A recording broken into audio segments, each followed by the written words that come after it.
Thank you, everyone, for taking the time to tune in today. Today's episode of the Topping Show is proudly sponsored by Topping Technologies. Topping Technologies is an IT value-added reseller and services company with a special proficiency IT security. Heck, I see their founder at least twice a day. Guys, he's quite handsome and brilliant. He's me, see, that's a joke. If you're an IT leader or business owner, reach out to the team at sales@toppingtechnologies.com. Also, still giving away a free flamethrower with every IT purchase with Picatinny rail adapter, so you can mount it to any standard AR-15, as all awesome accessories can be. Go to toppingtechnologies.com and click the flamethrower button to learn more and see me shooting a flamethrower. And lastly, trying to get to 6,000 subscribers by the end of the month. So if you can click that button and tell your friends and your enemies, I would greatly appreciate it. Now, going over to the political part of the podcast, you have Trump's EPA might axe car emission regulations, aka free market might be coming back, baby, and fun, good cars that aren't crap. Now, this is brought to us thanks to Caleb Jacobs, and obviously you could hear I'm a little irate with this topic as well. Well, passionate about this topic. I'm actually happy. I'm irate at what the EPA has done for several years in terms of eliminating great fun cars, making our cars more unreliable and trash, all in the fake whole thing, just the fake BS of saying, oh yeah, this is going to save Mother Nature. Spoiler, it's not. It's forcing automakers to make disposable, crappy, expensive vehicles, and consumer, they had no choice because the government had the big guns. Now, this is brought to us, again, thanks to Caleb Jacobs at thedrive.com. And he says, quote, the EPA's move to trash car emission regulations has SEMA thrilled, automakers cheering vehicle choice. Both SEMA and the trade group representing four automakers are cheering EPA's announcement that it plans to effectively stop regulating car emissions. We're back, baby. Again, so many great cars just died because I would argue authoritarian EPA regulations, which again, I would argue the government has no business doing that.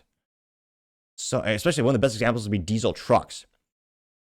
Oh, and diesel Jeeps when they made that back in the day. They used to be bulletproof reliable, darn near indestructible. Even American brands, well, that was even several years earlier. But yeah, they added DEET and all that crap, where the engine's basically throwing up on itself and you're adding that fuel to it. Funny how the government vehicles don't require that to be added on, and they are much more reliable.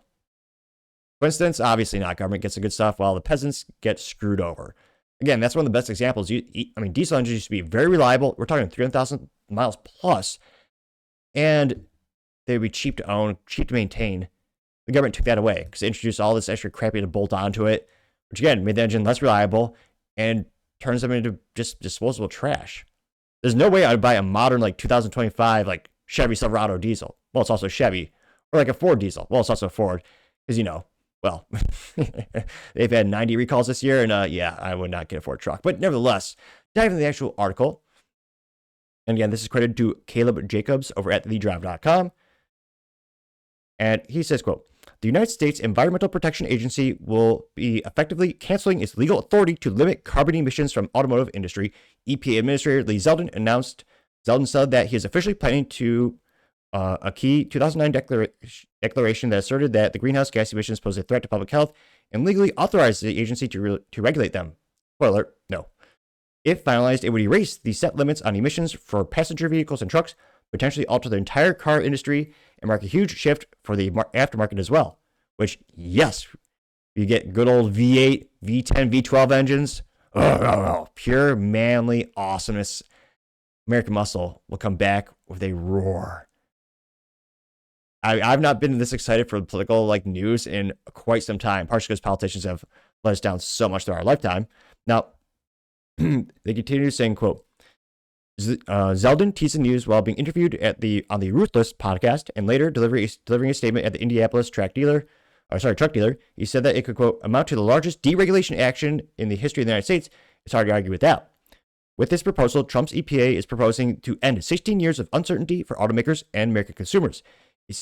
In our work so far, many stakeholders have told me that the Obama and Biden's EPA twisted the law, ignored precedent, and warped science to achieve their preferred ends and stick American families with hundreds of billions of dollars of hidden taxes every single year. We heard loud and clear the concern that EPA's GHG emission standards themselves, not carbon dioxide, which the finding never assessed independently, was a real threat to America's livelihood. If finalized, rescinding the endangerment finding and resulting regulations would end $1 trillion or more in hidden taxes on American businesses and families. and also helped the Cummins company over in Indiana, which makes the greatest diesel engines of all. Now, there you can see, case in point, a Ram truck, the Cummins engine. aka diesel engine, though they make one gasoline one, so okay, gotta clarify that. Now, he said, quote, I reached out to the Specialty Equipment Manufacturers Association, or SEMA, for comment on the EPA's plan. By and large, it's pretty thrilled. It's not surprising since some of the companies SEMA represents have had their fair share of conflict regarding the government enforcer of the Clean Air Act, aka the government trying to shut down more small businesses. It's vocally opposed to electric vehicle production mandates that stem from emission targets set by the EPA, which again, more draconian totalitarian government. A lot of people think, why are they making electric cars? Ford lost $5 billion on EVs in 2024. They're scheduled to lose $5.1 billion in 2025 for EVs. They're junk, they're disposable, and you have only one person that can touch them in terms of maintenance, and it's the manufacturer. The monopoly, I hate them, personally. And it's an instance where the government is a de facto ban on gas engines, because the EPA, those bullies, are telling automakers, hey, you have to have a fleet average for emissions and fuel economy. You ever wonder why we don't have lightweight, small, trucks? Because of EPA and regulations. That's one of the reasons why trucks get bigger and bigger every single year, and the weight keeps going up more and more. It's basically a loophole so they can have those big engines that, again, consumers want, so they can actually tow something in the truck. It's a cliche. You've seen like the truck bed size stay the same, but the trucks get bigger and bigger every year. Yeah, it's because of the unintended consequences. Yeah, so you got a de facto ban. That's why all these companies are making EVs. They've been bullied to make it because of these de facto bans. The European Union, those Marxist a-holes, they're even worse. But we're not talking about them today, at least at the moment.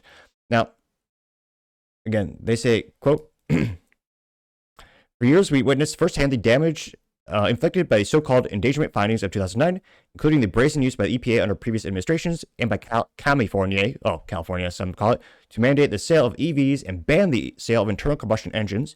Statement from SEMA reads, ICE vehicles remain the bedrock upon which the American people, families, small businesses, automotive enthusiasts rely to live their best, most prosperous lives, and to ban them is an affront to the American way of life, unquote. Which, yes. Another thing about nice gas engines, guess how long they'll last? Basically your lifetime. My parents bought a 2002 Honda Accord, new.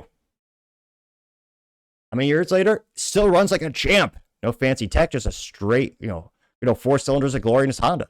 A gas engine, something that any third party can work on in terms of maintenance, reliability, and service. EVs are disposable the last 10 years at the most, for most of the batteries losing capacity after a couple. Again, they're a fun toy if you're rich. If you want a car that'll last you a lifetime, I should clarify, get a Japanese-made gas car or truck. Now, they continue saying, quote, SEMA thanks Administrator Zeldin and the Trump administration for pursuing common sense reforms that prioritize American people and our nation's economy. This announcement marks a significant policy shift that preserves vehicle choice and strikes a blow to the coordinated nationwide efforts of unelected activist policymakers and environmental groups to dictate the kinds of vehicles Americans can drive. And they basically had accolades of every major automotive company saying, yes, thank God. Because, of course. Yeah. This is going to be great. Another thing I hate about the EPA, one of the reasons you have the cylinder deactivation crap in your car, EPA. Because again, it was all about these de facto pushes. And they didn't say your car needed that. However, if your car can only emit so much particles into the air, well, they have to shut off that engine when you're at a stoplight. The cylinder deactivation stuff, which again, I have to talk to any mechanic, is trashing your engine. It's terrible.